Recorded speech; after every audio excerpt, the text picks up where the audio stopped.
Amen. Alléluia. Amen. Est-ce qu'on peut encore acclamer pour Jésus? Acclame pour Jésus ce soir. Est-ce qu'on peut pousser des cris de joie à l'honneur du Seigneur? Jésus est le roi des rois. Il est le prince glorieux. Il est digne de gloire. Il règne d'éternité en éternité. Est-ce qu'il y a des rachetés de Dieu ici qui peuvent pousser des cris de joie? Alléluia. Amen.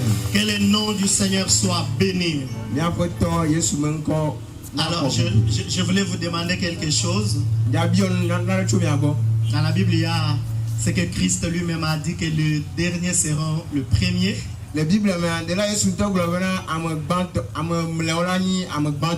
Alors, je m'excuse, je vais demander à nous qui sommes derrière, il y a de l'ombre ici. Est-ce que c'est possible que nous puissions nous avancer avant que nous ne puissions...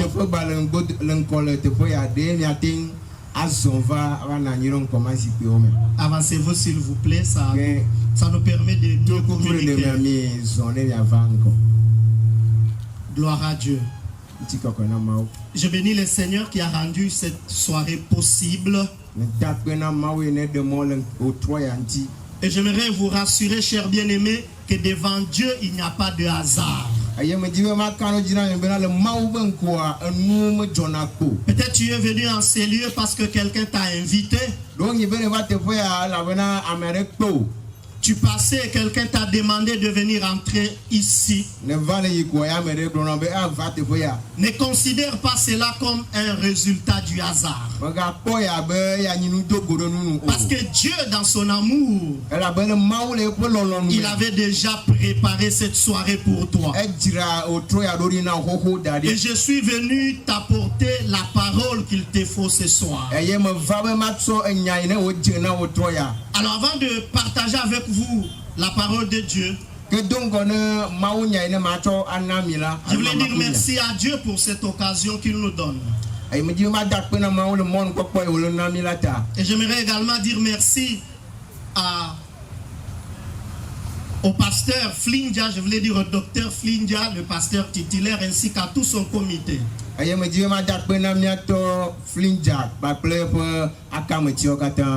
Je dis également merci à Dieu pour la chorale ainsi que l'évangélisation qui ont organisé ces moments. Que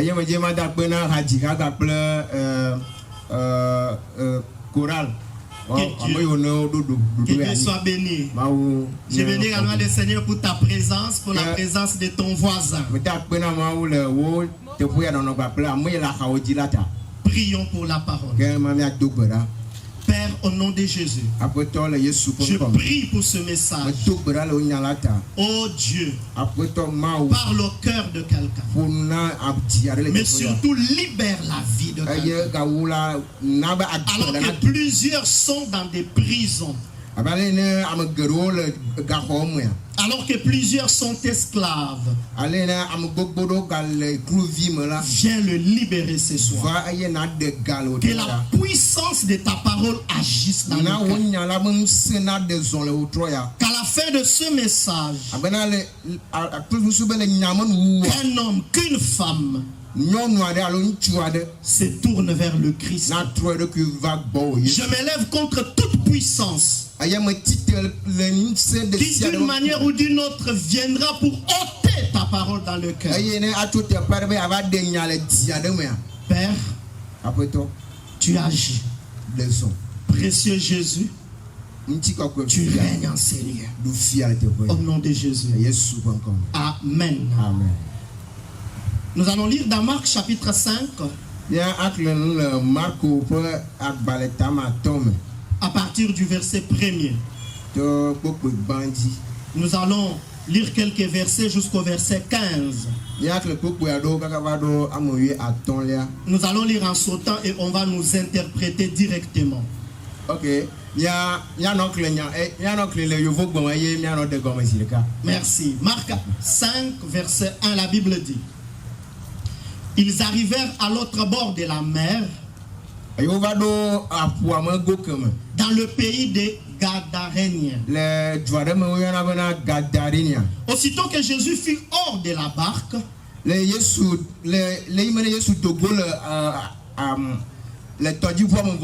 vint au-devant de lui un homme sortant des sépulcres et possédé d'un esprit impur.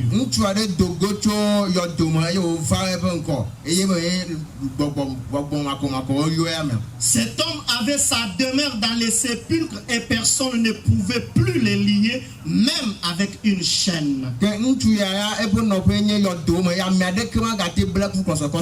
Verset 5. Il était sans cesse nuit et jour dans les sépulcres et sur les montagnes criant et se meurtrissant avec des pierres.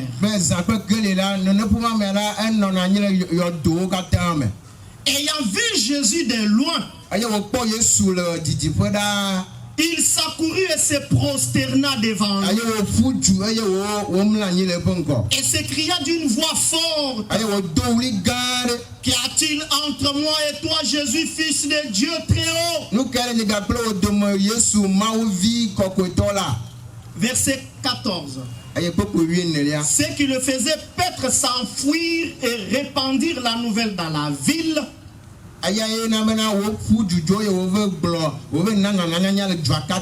Les gens allèrent voir ce qui était arrivé. Ils virent auprès de Jésus le démoniaque, celui qui avait eu la légion, assis, vêtu et dans son bon sens. Et il fut saisi de frayeur et nous disons Amen.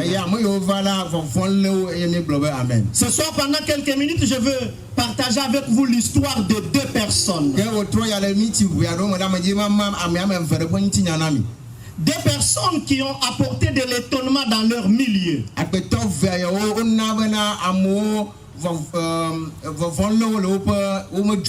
La première personne, on ne la connaît pas par son nom. Parce que vous savez, généralement dans notre société, lorsque votre situation est catastrophique, parfois les gens ne cherchent pas à connaître votre nom. Ils peuvent vous identifier à votre problème. Le mendiant, le pauvre,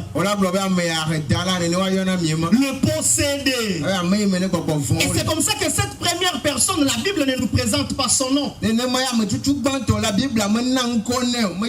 l'appelle généralement le fou de Gadara. Mais l'histoire de cet homme a bouleversé non seulement son village, sa cité, mais la Bible dit qu'il est devenu évangéliste.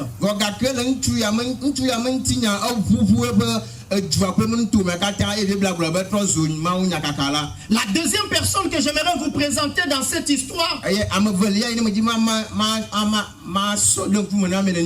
c'est Jésus-Christ de Nazareth, le libérateur des vies, le sauveur de l'humanité. Et je vous invite, chers bien-aimés, à suivre attentivement l'histoire de ces deux personnes. Même vous qui suivez en ligne, même vous qui êtes en dehors de cette concession,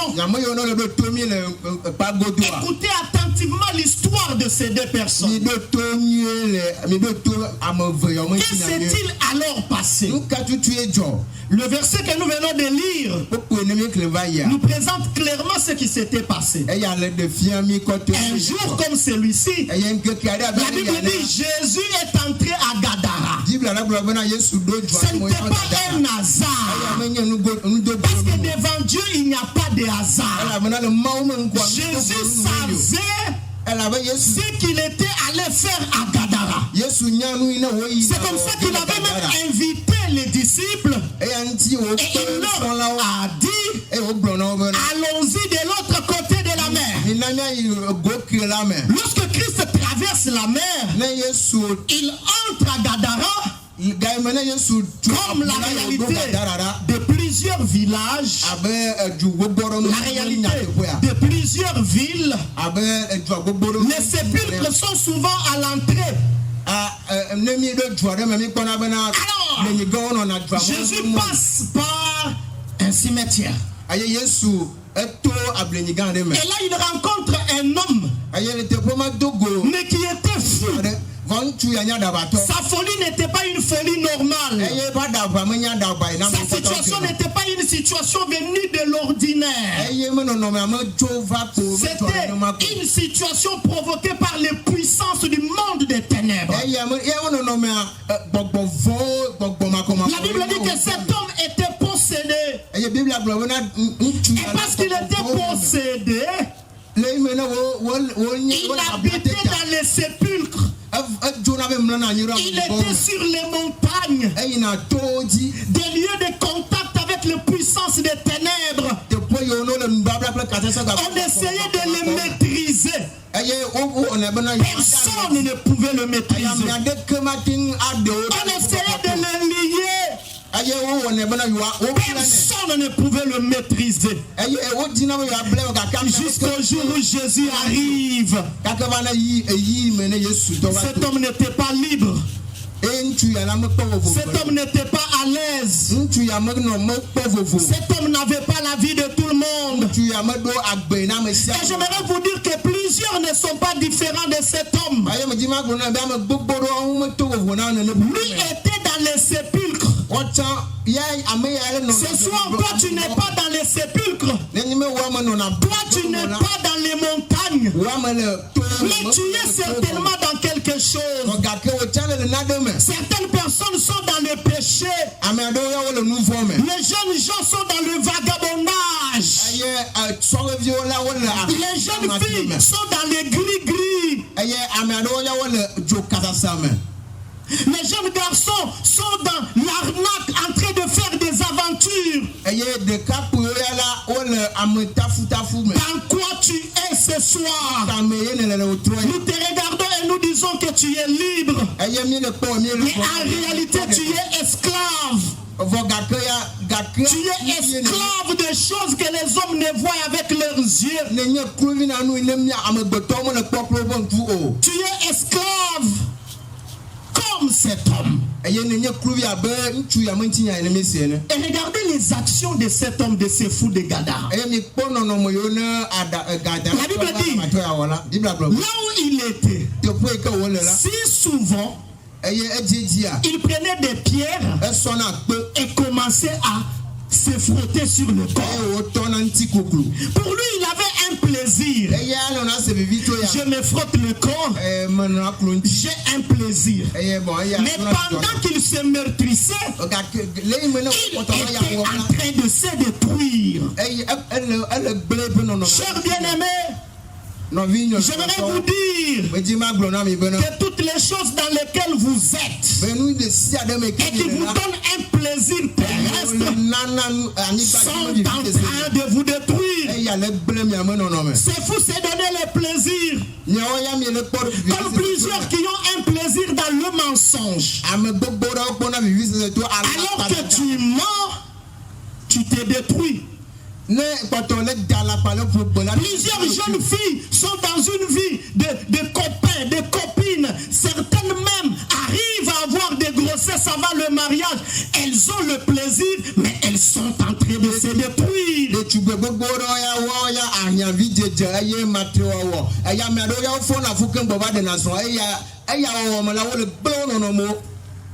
J'ai appris que les jeunes gens d'ici, qui n'ont même pas encore l'âge de la majorité, sont en train d'aller dans des coins, prendre des tramadol, s'enivrer. Ils pensent qu'ils sont dans un plaisir, mais quand vous faites cela, vous êtes en train de vous détruire. Mais c'est venant de cap,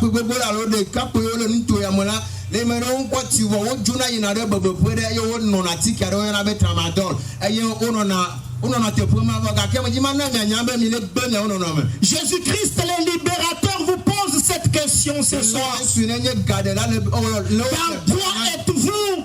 Femme mariée. Dans quoi êtes-vous?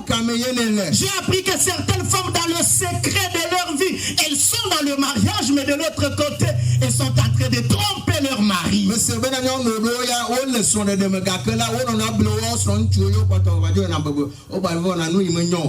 Dans quoi êtes-vous? La Bible dit que celui qui se donne au péché est esclave du péché. Et voilà la condition de l'homme. Et ces fous de Gadara étaient esclaves jusqu'au jour comme celui-ci où Jésus est arrivé. Et quand Jésus arrive, frères et sœurs, Jésus ne vient pas avec les discours des hommes. Jésus ne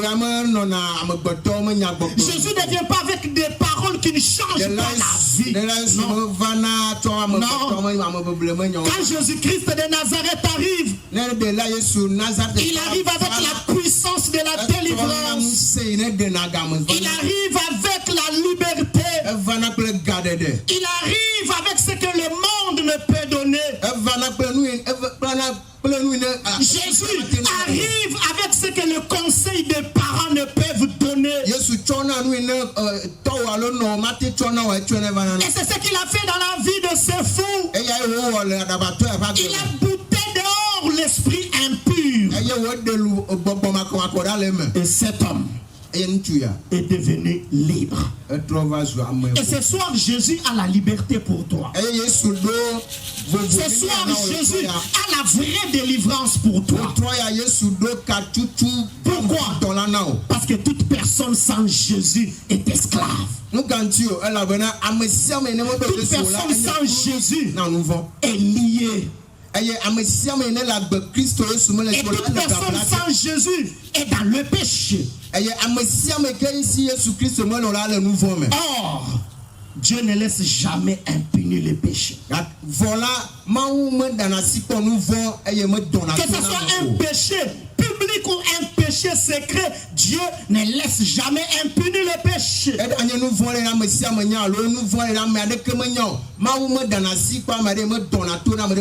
aime le pécheur, mais il condamne le péché. Et vous savez ce qui s'est passé?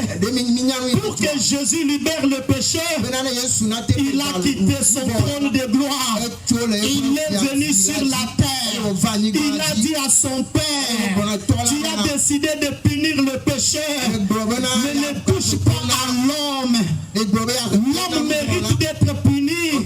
Mais moi, ton fils, je me donne à la place de l'homme. Et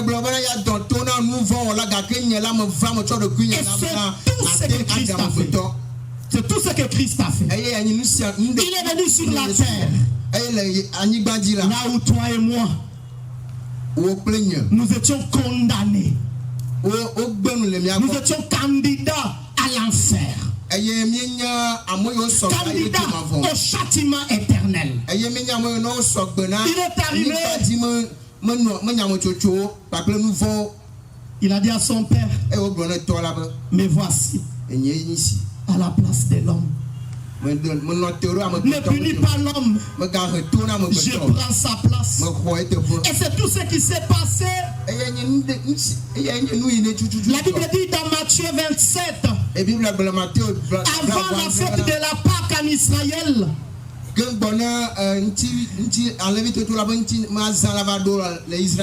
gouverneur avait l'habitude de libérer un prisonnier. Écoute-moi bien, cher bien-aimé. Je finis par là. Pilate s'avance devant les enfants d'Israël. Pilate. Il se présente devant Israël. Il dit, je vais vous libérer un prisonnier. Choisissez. Entre Barabbas et celui qu'on appelle Jésus. Tout le peuple crie, libère Barabbas. Or Barabbas était un pécheur. Barabbas était esclave du péché. Il a été arrêté parce qu'il est meurtrier. C'est lui qui devrait mourir. C'est lui qui devrait être anéanti. Comme le fou de Gadara. Mais Jésus a dit, je ne suis pas venu pour que l'homme demeure esclave. Je ne suis pas venu pour que l'homme demeure dans le péché. Libérez Barabbas. Que Barabbas soit libre. Que moi, Jésus, je sois condamné. Que je monte à la croix. Que je prenne la place de Barabbas. Afin que Barabbas soit libre. Afin que Barabbas soit libre. Que Jésus est allé à la croix. Non seulement pour Barabbas. Non seulement pour les habitants d'Israël. Jésus est allé à la croix. Pour toi aussi qui m'écoutes ce soir, quel que soit le péché dans lequel tu es, quel que soit l'esclavage dans lequel tu es, tu pleures dans le secret, tu veux abandonner et tu ne sais pas comment y arriver. Tu as peut-être une ceinture qu'on t'a donnée par un marabout. On t'a dit mets cela sur ta hanche. Tu seras dans la sécurité. On a fait les incisions sur ton corps. On t'a dit tu seras protégé. Toi-même tu pleures dans le secret. Tu ne sais pas te libérer. Jésus-Christ est venu ce soir pour te libérer. Et c'est pour cela qu'il est monté à la croix. Il est mort sur la croix. La Bible dit que le sang a coulé. Parce que quand on a voulu briser ses os, les soldats s'est rendu compte que Jésus était déjà mort. Poussé par la colère, il a percé la côte de Jésus. La Bible dit le sang a coulé. La Bible dit l'eau a coulé. Et la goutte du sang de Jésus était en train de crier sur la croix. Tout est accompli. Père, pardonne. Père, pardonne. Le sang de Jésus a apporté le pardon du péché. Le sang de Jésus est venu pour laver l'homme.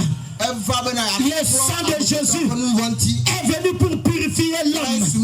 Et ce soir, quel que soit ton passé, quel que soit ce que tu as fait hier, quel que soit ce que tu as fait ce matin, quel que soit le poids de la culpabilité dans ton cœur, j'aimerais te dire, Jésus-Christ est celui qui libère les hommes.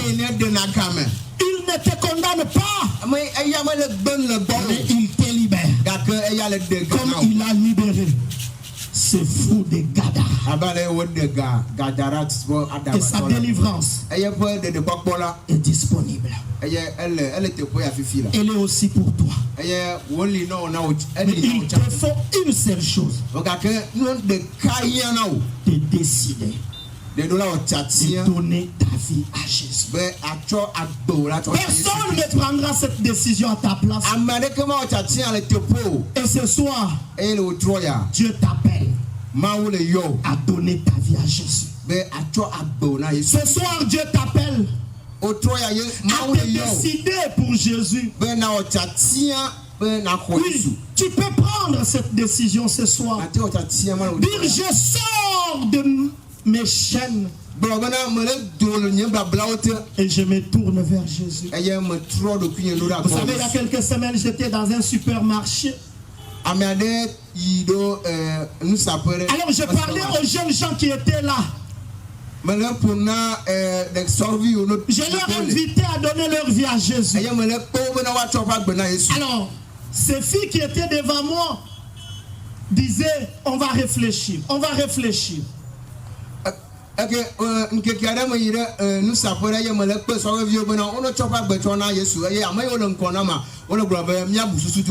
Mais à côté, il y avait un jeune garçon qui était presque derrière moi. Après avoir écouté la parole, il a crié, moi je donne ma vie à ce Jésus-là. Moi j'accepte ce Jésus-là. Ce soir, comme ces jeunes-là, tu peux aussi donner ta vie à Jésus. Que Dieu bénisse sa parole. Inclinons-nous un instant. Tu veux donner ta vie à Jésus? Ne regarde pas ton voisin. Ne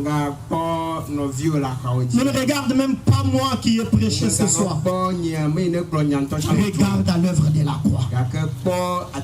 Tu es là ce soir. Tu veux te donner totalement à Dieu. En acceptant Jésus. Là où tu es. Lève tout simplement ta main. Tu te dis, je me donne à Jésus. Je lutte dans le secret, personne ne voit. Je donne ma vie à Jésus. Lève bien ta main. Merci, merci pour les mains qui se lèvent. N'ayez pas honte. C'est devant Dieu. Cette soirée est la vôtre. Cette soirée est la vôtre. Lève bien ta main. Tu te dis, je donne ma vie à Jésus. Levez-vous s'il vous plaît, je vais prier avec vous. Oui, gloire à Dieu pour ceux qui s'élèvent. Mon frère, toi aussi qui avais levé la main, lève-toi, n'aie pas honte devant Dieu. Tu dis, je donne ma vie à Jésus. C'est une décision personnelle. La Bible dit qu'une seule personne s'est convertie à la joie dans le ciel.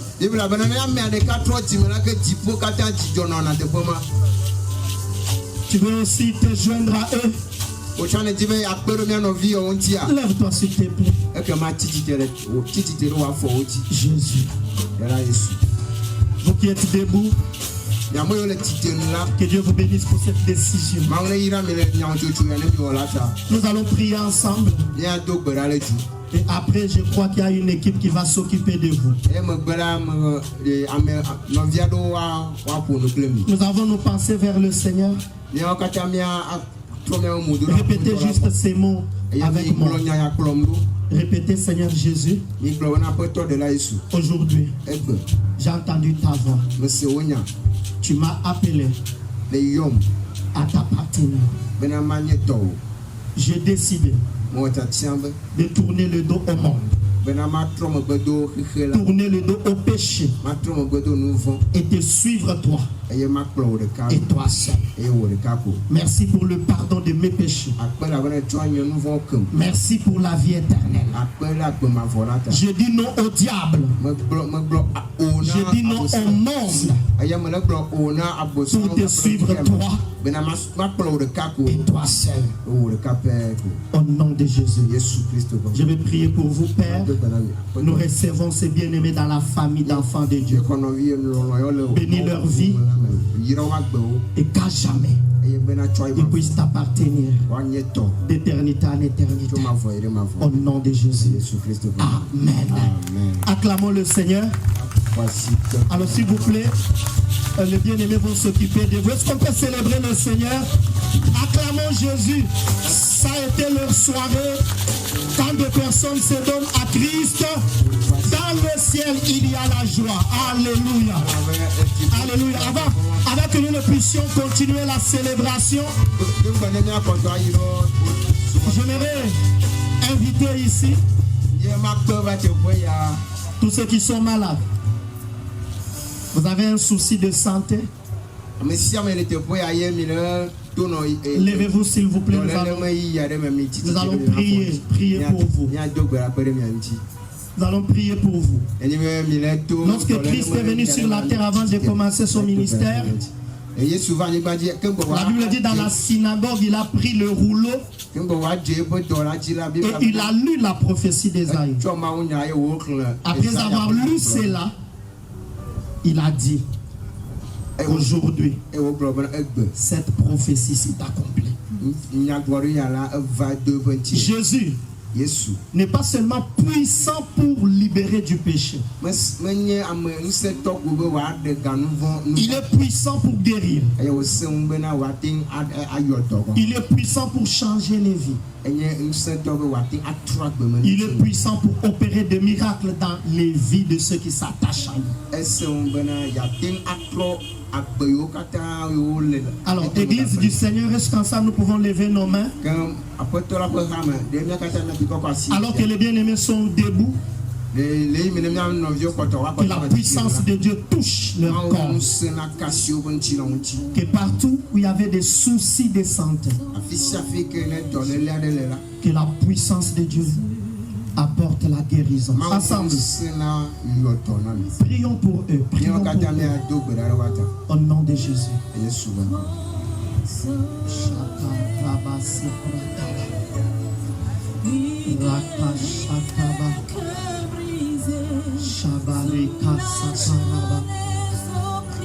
Seigneur, tu guéris.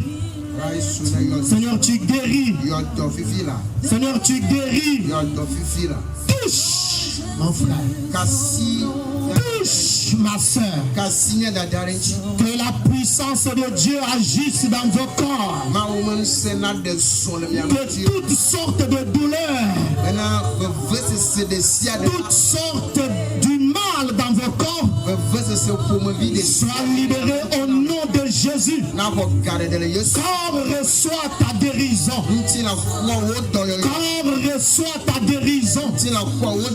Père, au nom de Jésus, j'ordonne à ces corps malades d'être guéris maintenant. J'ordonne à ces corps malades de recevoir leur guérison. Soyez touchés par la puissance de Dieu. J'ordonne à la maladie de lâcher prise. J'ordonne à la maladie de libérer ces corps. Au nom puissant de Jésus. Au nom puissant de Jésus. Père, tu guéris. Père, tu agis. Père, tu touches leur corps. Je vais inviter les serviteurs, les pasteurs qui sont là. Si on peut toucher les bien-aimés debout, toucher seulement et prier avec eux pendant que la chorale chante. Jésus-Christ est venu libérer. Jésus-Christ est venu libérer. Que la puissance de Dieu agisse. Que la puissance de Dieu agisse. Que la puissance de Dieu agisse dans leur corps. Au nom puissant de Jésus. Au nom puissant de Jésus. Tu es libre. Tu es libre dans ton corps. Alors maintenant, la puissance de Dieu agit dans ces corps. J'ordonne à la guérison de s'installer. J'ordonne à la guérison de toucher les corps malades. Reçois, recevez la guérison de Dieu. Recevez la guérison de Dieu. Ce soir, Jésus-Christ est puissant pour guérir. Jésus-Christ est puissant pour agir dans vos corps. Seigneur, tu es puissant. Seigneur, tu es toujours capable. Merci Jésus. Alléluia. Nous allons prier avant de continuer dans la louange, avant de...